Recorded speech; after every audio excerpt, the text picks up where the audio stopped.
Bien, continuando con nuestro curso de Swift, vamos a ver ahora en esta lección las estructuras. Las estructuras nos permiten de alguna forma poder agrupar nuestro código muy similar a lo que hacemos con las clases. En realidad, la forma de definir una estructura es muy similar a cómo definimos una clase. O sea, una estructura puede tener también propiedades y también tiene sus funciones o llamado también métodos. Entonces ahí nos hacemos la pregunta, ¿no? Si es similar a las clases, ¿por qué tenemos que hacer estructuras y por qué tenemos que hacer clases? Bien, tienen sus diferencias en el uso de cada una de estas estructuras de datos, porque en realidad son estructuras de datos que nosotros creamos como programadores para poder luego utilizarlas. Cuando creamos clases, en la lección de clases, si ustedes recuerdan, nosotros definíamos objetos o instancias de una clase.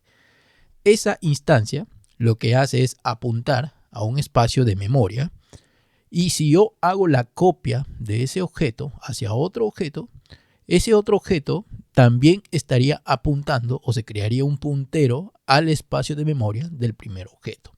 Eso es cuando trabajamos con clases. Entonces, si yo cambio algo del primer objeto, le va a afectar al segundo objeto, siempre y cuando haya hecho esa igualdad. En el caso de las estructuras, no. Yo puedo tener una estructura que luego la copio hacia otra estructura y si le cambio un dato a una de las estructuras no le afecta a la otra. Entonces esa es la diferencia que existe entre clases y estructuras.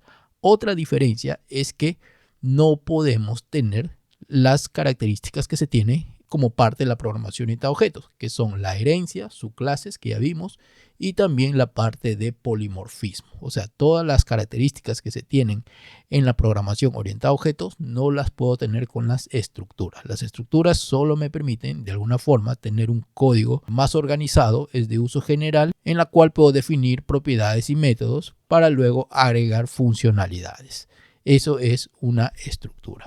Entonces, una vez que ya conocemos esta parte teórica, podríamos decir, vamos a ver con un sencillo ejemplo de cómo lo podemos utilizar. Por ejemplo, aquí voy a definir una estructura. Para ello utilizo la palabra reservada struct y le voy a llamar resolution, de resolución. Voy a decir que esta resolución tiene un ancho que es igual a 0 y también tiene un alto que es igual a 0. ¿No? Ya sabemos que las resoluciones tienen un ancho por alto. Voy a crearme una clase para ir viendo las diferencias que se va a llamar video mode.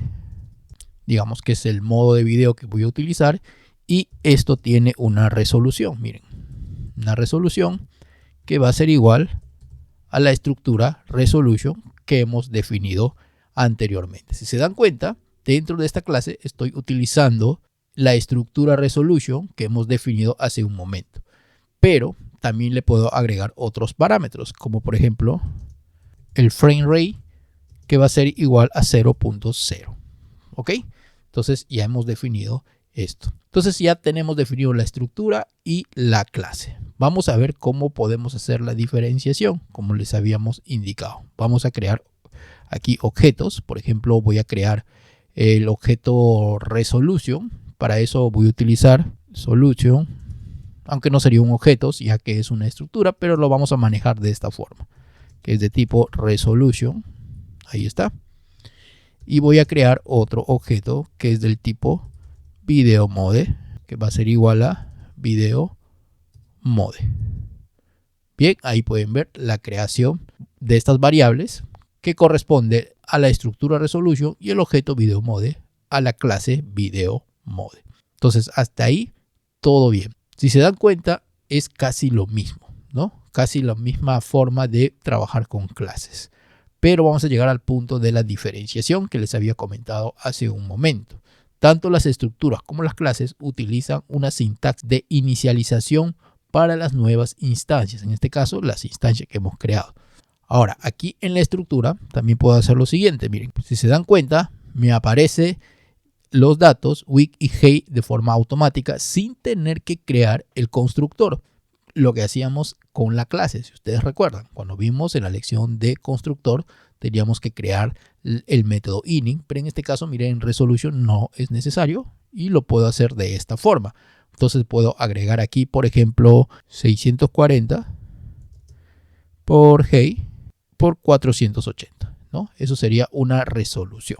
Voy a hacer un poco más pequeño esto, ahí está. Y como pueden ver, al momento de inicializar, lo estoy inicializando con esos valores a mi objeto estructura. Entonces por acá puedo crear, miren, un objeto HD, al cual va a ser de tipo resolution, que sería 1920 por 1080. ¿Ok?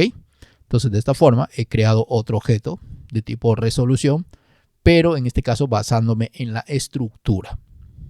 Y luego voy a crear una variable al cual le voy a decir cinema, que va a ser igual a HD. ¿Ok? Entonces hasta ahí vamos bien. Entonces miren, voy a hacer lo siguiente. Vamos a poner un print de HD punto with y voy a hacer un print de cinema punto with.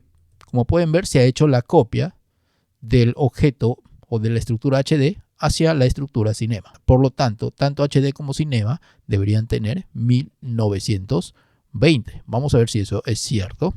Ejecutamos el código y efectivamente me da 1920 con 1920 para el ancho de cada uno.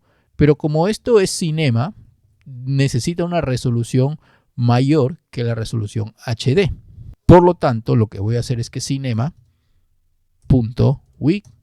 sea igual a 2048, ¿no? Píxeles, o sea, más grande que la resolución HD. Y ejecuto esto y pueden ver que el 1920 se mantiene para HD y el 2048 se cambió para cinema. Eso es cuando utilizamos estructuras. Vamos a ver qué pasa cuando utilizamos la clase. Aquí tengo yo la clase. Entonces vamos a hacer lo siguiente. Yo tengo aquí un objeto video mode, ¿no? Y a este mismo objeto le vamos a ir agregando las propiedades. Por ejemplo, objeto video mode punto resolution va a ser igual a HD, que es este objeto que hemos creado anteriormente y le estoy asignando a esta propiedad de la clase video mode, en este caso del objeto video mode. Y luego vuelvo a llamar al mismo objeto, frame rate va a ser igual a, por decir, 25.0. ¿Y qué tal si creo otro objeto?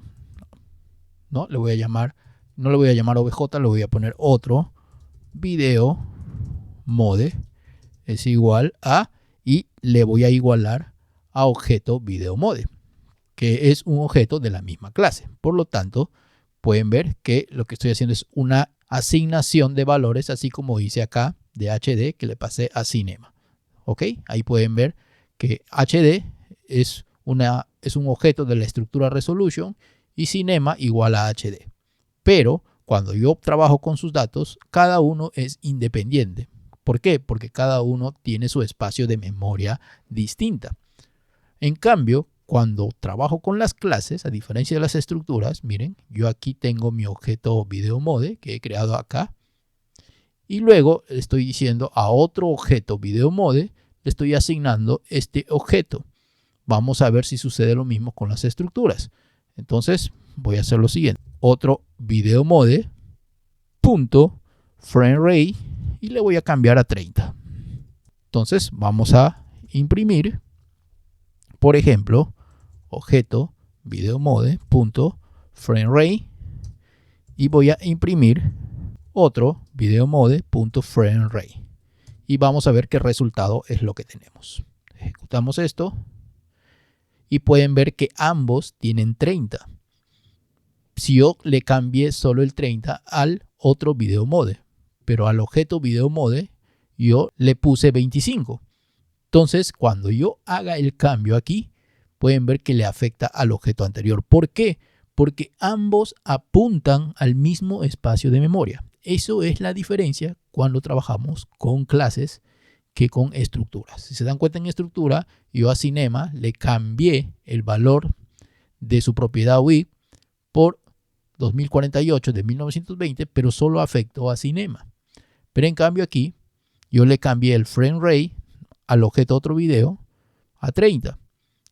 Y este cambio afectó también a la propiedad FrameRate del objeto VideoMode. Si se dan cuenta, eso es una diferencia grande que existe entre estructuras y clases. Pero luego el resto, o sea, de definir una estructura y una clase, es similar. Ahora, otra diferencia es lo que ya había comentado. Con las estructuras yo no puedo aplicar características de la programación orientada a objetos, como es el tema de herencia, polimorfismo y todo lo que hacemos en la parte de programación orientada a objetos, que en la inicialización es distinta a la estructura. Yo no necesito crearme un constructor para poder asignarle de forma directa esos datos. Bien, entonces ahí pueden ver las diferencias entre el uso de estructuras y clases. Las estructuras se usan mucho, sobre todo cuando se trabaja ya con interfaces dentro de las aplicaciones, como es el caso del framework SwiftUI, que es lo que vamos a ir viendo más adelante. Bien, eso es todo lo que les queríamos comentar con respecto a las estructuras y espero que haya quedado más claro, y si aún te quedó alguna duda, déjalo en los comentarios. Y hasta aquí cerramos este curso de Swift con esta lección número 15, donde hemos cubierto casi la gran mayoría de los conceptos claves de la programación con Swift. El siguiente paso que vamos a ver es SwiftUI, para conocer ya cómo se empiezan a crear aplicaciones móviles para el sistema iOS. Hasta la próxima.